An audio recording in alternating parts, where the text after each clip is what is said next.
ओम शांति। वाणी है आज की 10/4/2022 की अव्यक्त वाणी है। रिवाइज मुरली है 19/3/1990। सार मुरली का उड़ती कला का आधार, उमंग उत्साह के पंख। आज सर्व बच्चों के स्नेह संपन्न मिलन भावना और संपूर्ण बनने की श्रेष्ठ कामना के शुभ उमंग उत्साह के वाइब्रेशन बाप दादा देख रहे हैं। हर बच्चे के अंदर, उसमें भी इस कल्प में पहली बार मिलने वाले बच्चों का उमंग उत्साह और इस कल्प में अनेक बार मिलने वाले बच्चों का उत्साह अपना अपना है, जिसको आप अपनी भाषा में कहते हो नए बच्चे और पुराने बच्चे। लेकिन है तो सभी अति पुराने से पुराने, क्योंकि पुरानी पहचान बाप की तरफ, ब्राह्मण परिवार की तरफ आकर्षित कर यहाँ लाई है। यह सिर्फ निशानी मात्र ही कहा जाता है, नया और पुराना। तो नए बच्चों का उमंग उत्साह यही है कि थोड़े समय में बहुत आगे उड़ते हुए बाप समान बन करके दिखाए। और पुराने बच्चों का यही श्रेष्ठ संकल्प है कि जो बाप दादा से पालना मिली है, खजाना मिला है, उसका रिटर्न बाप के आगे सदा रखते रहे। तो दोनों का उमंग उत्साह श्रेष्ठ है और यही उमंग उत्साह पंख बन उड़ती कला की ओर ले जा रहा है। उड़ती कला के पंख ज्ञान और योग तो है ही, लेकिन प्रत्यक्ष स्वरूप में सारी दिनचर्या में, हर समय, हर कर्म में, हर दिन नया उमंग उत्साह यह स्वतः ही उत्पन्न होता है। और जहाँ उमंग उत्साह है वही उड़ती कला का आधार है। कैसा भी कार्य हो, चाहे सफाई का, चाहे बर्तन मांजने का हो, साधारण कर्म हो, लेकिन उसमें भी उमंग उत्साह नेचुरल और निरंतर होगा। ऐसे नहीं कि जब ज्ञान की पढ़ाई कर और करा रहे हैं, वह याद में बैठे हैं, किसको बिठा रहे हैं, वह आध्यात्मिक सेवा में बिजी है, तो उस समय सिर्फ उमंग उत्साह हो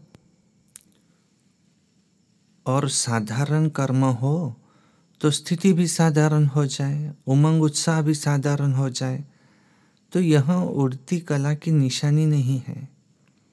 उड़ती कला वाली श्रेष्ठ आत्मा के उमंग उत्साह के पंख सदा ही उड़ते रहेंगे। तो बाप दादा सभी बच्चों के उमंग उत्साह को देख रहे हैं। पंख तो सभी के हैं, लेकिन कभी कभी उमंग उत्साह में उड़ते उड़ते थक जाते हैं। कोई छोटा बड़ा कारण बनता है, अर्थात रुकावट आती है। कभी तो प्यार से पार कर लेते हैं, लेकिन कभी कभी घबरा जाते हैं, जिसको आप लोग कहते हैं ना, कंफ्यूज हो जाते हैं। इसलिए सहज पार नहीं करने के कारण थक जाते हैं। लेकिन थोड़ा थोड़ा थकते हैं, फिर भी लक्ष्य श्रेष्ठ है, मंजिल अति प्यारी लगती है, इसलिए फिर से उड़ने लग जाते हैं। श्रेष्ठ लक्ष्य और प्यारी मंजिल और बाप के प्यार का अनुभव थकावट से नीचे की स्थिति में ठहरने नहीं देता, इसलिए फिर से उड़ने लग जाते हैं। तो बाप दादा बच्चों का यह खेल देखते रहते हैं। फिर भी बाप का प्यार रुकने नहीं देता और प्यार में मेजॉरिटी पास है, इसलिए रुकावट कितना भी रोकने की कोशिश करे, करती भी है, कभी कभी सोचते हैं कि बड़ा मुश्किल है, इससे तो जैसे थे वैसे ही बन जाए, लेकिन चाहते भी पास्ट लाइफ में जाने का मज़ा नहीं आता, क्योंकि पहले तो इस परमात्मा प्यार और देहधारियों का प्यार दोनों का अंतर सामने है। तो उड़ते उड़ते जब धरती कला में आ जाते हैं तो दो रास्तों के बीच में होते हैं और सोचते हैं कि इधर जाए व उधर जाए, कहाँ जाए। लेकिन परमात्मा प्यार का अनुभव कन्फ्यूज को सुरजित कर देता है और उमंग उत्साह के पंख मिल जाते हैं। इसलिए सोचते भी फिर ठहरती कला से उड़ती कला में उड़ जाते हैं। बातें बहुत छोटी छोटी होती हैं, लेकिन उस समय कमज़ोर होने के कारण बड़ी लगती है। और जैसे शरीर की कमज़ोरी वाले को एक पानी का ग्लास भी उठाना भी मुश्किल लगता है ना, और जो हिम्मत वाला है उसको तो 2 बाल्टी उठाना भी खेल लगता है। ऐसे ही छोटी सी बात बड़ी अनुभव करने लगते हैं। तो उमंग उत्साह के पंख सदा उड़ाते रहते हैं। रोज अमृत वेले अपने सामने सारा दिन किस स्मृति से उमंग उत्साह में रहे, वह वैरायटी उमंग उत्साह की पॉइंट्स इमर्ज करो। सिर्फ एक ही पॉइंट कि मैं ज्योतिर्बिंदु आत्मा हूँ, बाप भी ज्योतिर्बिंदु है, अब मुझे घर जाना है, फिर राज्य में आना है। यह एक ही बात कभी कभी बच्चों को बोर कर देती है। फिर सोचते हैं कि कुछ नया तो चाहिए। लेकिन हर दिन की मुरली में उमंग उत्साह की भिन्न भिन्न पॉइंट्स होती हैं। वह उमंग उत्साह की विशेष पॉइंट अपने पास नोट करो। बहुत बड़ी लिस्ट बना सकते हो, डायरी में भी नोट करो, तो बुद्धि में भी नोट करो। जब बुद्धि में इमर्ज न हो तो डायरी से इमर्ज करो, और वैरायटी पॉइंट्स हर रोज नया उमंग उत्साह बढ़ाएंगी। मनुष्य आत्मा का यह नेचर है कि वैरायटी पसंद आती है। इसलिए चाहे ज्ञान की पॉइंट्स मनन करो या रूह रिहान करो, सारा दिन बिंदु याद करेंगे तो बोर हो जाएंगे। लेकिन बिंदु बाप भी है, बिंदु आप भी हो। संगम युग पर हीरो पाठधारी भी हो, तो जीरो के साथ हीरो भी तो हो, सिर्फ जीरो तो नहीं हो। तो संगम युग पर हीरो होने के कारण सारे दिन में वैरायटी पार्ट बजाते हो ना। मुझ जीरो का सारे कल्प में क्या क्या पार्ट रहा है, और इस समय क्या हीरो पार्ट है, किसके साथ पार्ट है, कितना समय है और क्या पार्ट बजाना है। इस वैरायटी रूप से जीरो बन और अपने हीरो पार्ट की स्मृति में रहो। याद में भी कभी वैरायटी रूप से, कभी बीज रूप स्थिति में रहे, कभी फरिश्ता रूप में, कभी रूह रिहान के रूप में रहो, कभी बाप के मिले हुए खजानों के एक एक रत्नों को सामने लाओ। जिस समय जो रुचि हो उसी रीति से याद करो। जिस समय जिस संबंध से बाप का मिलन, बाप का स्नेह, जो भी चाहो उस संबंध से मिलन मनाओ। इसलिए जो सर्व संबंध से बाप ने आपको अपना बनाया है, और आपने भी बाप को सर्व संबंध से अपना बनाया है। सिर्फ एक संबंध तो नहीं है, वैरायटी है ना। लेकिन एक बात ध्यान में रखनी है कि सिवाय बाप के, सिवाय बाप की प्राप्तियों के, व सिवाय बाप के खजानों के और कोई भी याद ना आए। वैरायटी प्राप्ति है, वैरायटी खजाने हैं, वैरायटी संबंध है, वैरायटी खुशी की बातें हैं, उमंग उत्साह की बातें हैं। तो उसी विधि से उसको यूज करो। बाप और आप, यही सेफ्टी की लकीर है। इस स्मृति की लकीर से बाहर नहीं आओ। बस ये लकीर परमात्मा छत्र छाया है। जब तक इस छत्र छाया की लकीर के अंदर है, तब तक कोई माया की हिम्मत नहीं है। फिर मेहनत क्या होती है, रुकावट क्या होती है, विघ्न क्या होता है, इन शब्दों से अविद्या हो जाएंगी। जैसे आदि स्थापना के समय जब सतयुग की आत्माएं प्रवेश होती थी, तो उन आत्माओं को विकार क्या होता है, दुख क्या होता है, माया क्या होती है, तो इन शब्दों की अविद्या रहती थी। बच्चों को यह अनुभव हुआ ना, पुराने तो इन बातों को जानते हैं। ऐसे तो जो बाप और आप इस स्मृति की लकीर की छत्र छाया में है, उनको इन बातों की अविद्या हो जाती है, इसलिए सदा सेफ है, सदा बाप के दिल में रहते हैं। आप लोगों को दिल ज़्यादा पसंद आती है ना, सौगात भी हार्ट की बना कर लाते, केक भी लाएंगे तो हार्ट का बना कर के लाएंगे, बॉक्स भी हार्ट जैसी बनाते हैं। तो रहते भी हार्ट में हो ना, तो बाप की हार्ट तरफ माया नहीं आ सकती।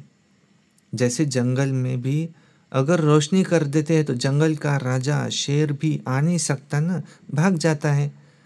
तो बाप की हार्ट कितनी लाइट और माइट है, उसके आगे माया का कोई भी रूप नहीं आ सकता।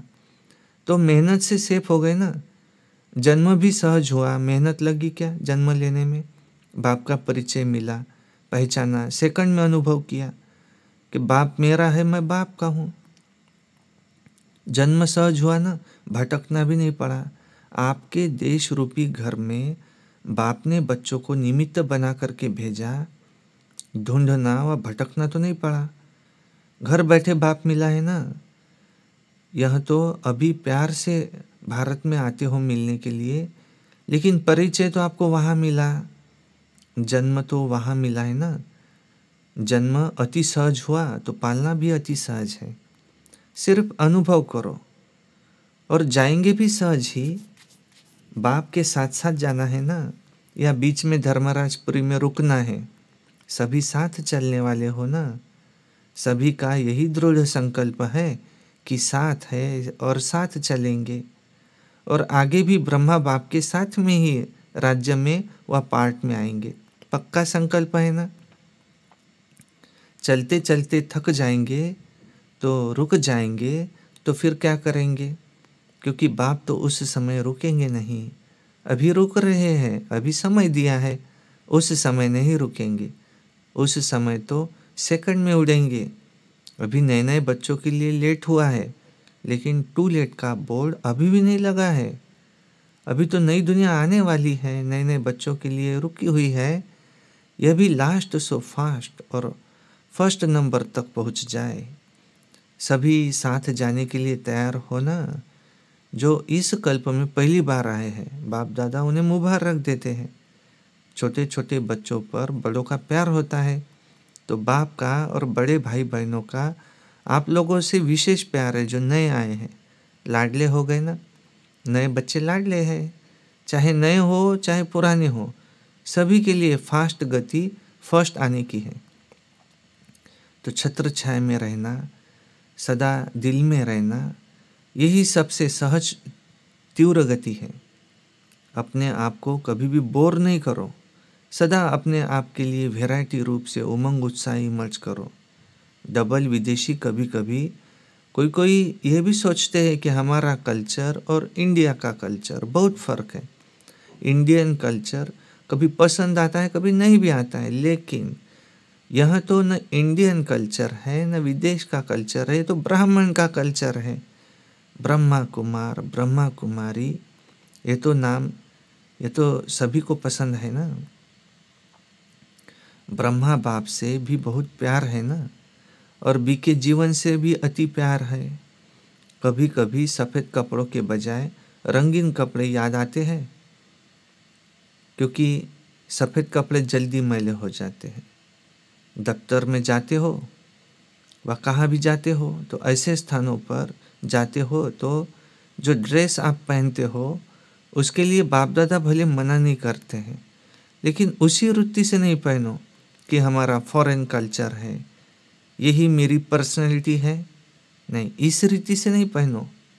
सेवा भाव से भले पहनो, पर्सनैलिटी के लक्ष्य से नहीं पहनो। ब्राह्मण जीवन का लक्ष्य हो बस, सेवा अर्थ, आवश्यकता अर्थ पहनते हो तो कोई मना नहीं है, लेकिन वह भी निमित्त बनी हुई आत्माओं से पहले वेरीफाई कराओ क्योंकि ऐसे नहीं कि बाप दादा ने तो छुट्टी दी है, फिर आप मना क्यों करते हो। कभी कभी बहुत हंसी की बातें करते हैं, जो मतलब के अक्षर होते हैं ना वो याद रखते हैं, लेकिन उसके पीछे के जो कायदे की बात है वो भूल जाती है। तो होशियारी तो बाप दादा को अच्छी लगती है, लेकिन होशियारी भी लिमिट में हो, अनलिमिटेड में ना हो। बोले खाओ पियो पहनो खेलो, लेकिन लिमिट में। तो कौन सा कल्चर पसंद है? जो ब्रह्मा बाप का कल्चर, वह ब्रह्मा कुमार कुमारियों का कल्चर है, पसंद है ना। इन्हों में एक बात अच्छी है जो साफ बोल देते हैं। अब सभी एक जैसे भी नहीं हैं, कोई कोई ऐसे भी है जो अपनी कमजोरी भी वर्णन करते हैं, लेकिन विम्जिकल भी बन जाते हैं, बार बार वही स्मृति में लाते हैं, मैं कमज़ोर हूँ, ऐसा हूँ। ऐसे नाजुक नहीं बनो, विशेषताओं को भूल जाएंगे, कमज़ोरियों को ही सोचते रहेंगे, तो ये भी नहीं करना है। कमज़ोरी सुनाओ, लेकिन जब बाप को दे दी है तो फिर किसके पास रही? फिर क्यों सोचते हो कि मैं ऐसा हूँ? तो बाप को दे दिया है ना। बाप दादा को पत्र लिख कमज़ोरियाँ दे देते हो ना, या पत्र लिख बाप दादा के कमरे में रख देते हो और फिर सोचते हो कि जवाब तो मिला ही नहीं। बाप दादा ऐसे जवाब नहीं देते। जो कमी आपने दे दी है, बाप दादा उसी जगह पर आपको शक्ति, खुशी, उमंग, उत्साह भर देता है। तो जो बाप दादा देता है वह आप लेते नहीं हो, सिर्फ सोचते हो कि जवाब तो मिला ही नहीं। जो बाप देता है उसको लेने का प्रयत्न करो, जवाब का इंतज़ार नहीं करो, शक्ति खुशी लेते जाओ। फिर देखो कितना उमंग उत्साह, अच्छा उमंग उत्साह रहता है। जिस घड़ी अपनी कमजोरी लिखते हो व निमित्त बनी हुई आत्माओं को सुनाते हो, तो दे दी माना खत्म हुआ, अभी मिल क्या रहा है वो सोचो। बाप दादा के पास एक एक के पत्र आते हैं, बाप दादा उत्तर नहीं देता, लेकिन जो आवश्यकता है, जो कमी है, उसको भरने का रिटर्न जरूर देता है। बाकी याद प्यार तो रोज़ देते ही है। कोई दिन ऐसा है जो याद प्यार न मिला हो? बाप दादा सभी को रोज़ 2 से 3 पेज का पत्र ज़रूर लिखते हैं, माना ये मुरली। इतना बड़ा पत्र तो रोज़ कोई भी किसी को नहीं लिखता होगा। कितना भी आपका प्यार हो ना कोई से, कोई ने इतना बड़ा पत्र लिखा, मुरली पत्र है ना, आपकी बातों का रिस्पॉन्ड होता है ना। तो इतना बड़ा पत्र लिखते भी, बोलते भी, जो आप विशेष पत्र लिखते हो उसका विशेष रिटर्न भी करते हैं, क्योंकि लाडले हैं सिकिलधे हो। तो बाप दादा रिटर्न में शक्ति और खुशी एक्स्ट्रा देते हैं। सिर्फ बुद्धि को सदा केयरफुल और क्लियर रखो, पहले भी सुनाया था। वह बात अपनी बुद्धि से निकाल दो। वो बातें भी रखी हुई होती है तो बुद्धि क्लियर नहीं होती है, इसलिए बाप जो रिटर्न देता है वो मिक्स हो जाता है। कभी मिस भी कर देते हो, कभी मिक्स भी हो जाता है। कभी कभी कोई बच्चे क्या करते हैं, आज हाल चाल सुनाते, कई सोचते हैं कि सेवा तो कर रहे हैं, लेकिन बाप का तो वायदा है कि मैं सदा मददगार हूँ, तो इस सेवा में तो मदद नहीं की, सफलता तो कम निकली, बाप दादा ने क्यों नहीं मदद की। और फिर सोचते हैं मैं योग्य ही नहीं हूँ, मैं सेवा भी नहीं कर सकती, मैं कमज़ोर हूँ, तो व्यर्थ सोचते हैं। लेकिन अगर कोई बच्चा सेवा की मदद के लिए बाप के आगे संकल्प करते भी हैं, खुली दिल से करो, लेकिन इसका रिटर्न बाप दादा सेवा के समय विशेष मदद देते हैं। सिर्फ एक विधि अपनाओ, कैसी भी सेवा हो, मुश्किल सेवा हो, लेकिन बाप को सेवा भी बुद्धि से अर्पण कर दो। मैंने किया, सफलता नहीं हुई, तो मैं कहाँ से आया? बाप करण करावन हार की जिम्मेवारी भूल करके अपने ऊपर उसको क्यों उठाते हो? ये रॉन्ग हो जाता है। बाप की सेवा है, बाप अवश्य करेगा। बाप को आगे रखो ना, अपने को आगे नहीं रखो। मैंने यह किया, यह मैं शब्द सफलता को दूर करता है। तो समझा? अच्छा, चारों ओर के सदा उमंग उत्साह में उड़ने वाले तीव्र पुरुषार्थी आत्माओं को, सदा बाप की दिल में रहने वाली ऐसी विशेष मणियों को, सदा बाप और आप इस स्मृति की छत्र छाया में रहने वाले, सदा ठहरती कला गिरती कला से पार उड़ती कला में आगे बढ़ने वाले, सदा अपने को वैरायटी पॉइंट्स से खुशी और नशे में आगे बढ़ाने वाली ऐसी श्रेष्ठ आत्माओं को बाप दादा का याद प्यार और नमस्ते। और हम रूहानी बच्चों की रूहानी बाप दादा को याद प्यार गुड मॉर्निंग नमस्ते। वरदान है, ब्राह्मण जीवन में अलौकिक मौजों का अनुभव करने वाले कर्मों की गुह्य गति के ज्ञाता भव। ब्राह्मण जीवन ये मौजों की जीवन है, लेकिन मौज में रहने का अर्थ यह नहीं कि जो आया वो किया, मस्त रहा। ये अल्पकाल के सुख की मौज व अल्पकाल के संबंध संपर्क की मौज सदा काल की प्रसन्न चित्त स्थिति से भिन्न है। जो आया वो बोला, जो आया वो किया, हम तो मौज में रहते हैं। ऐसे अल्पकाल के मनमौजी नहीं बनो, सदा काल की रूहानी अलौकिक मौज में रहो। यही यथार्थ ब्राह्मण जीवन है। मौज के साथ कर्मों की गुह्य गति के ज्ञाता भी बनो। स्लोगन है, अहम और वहम में आने की बजाय सर्व पर रहम करो। अच्छा, ओम शांति।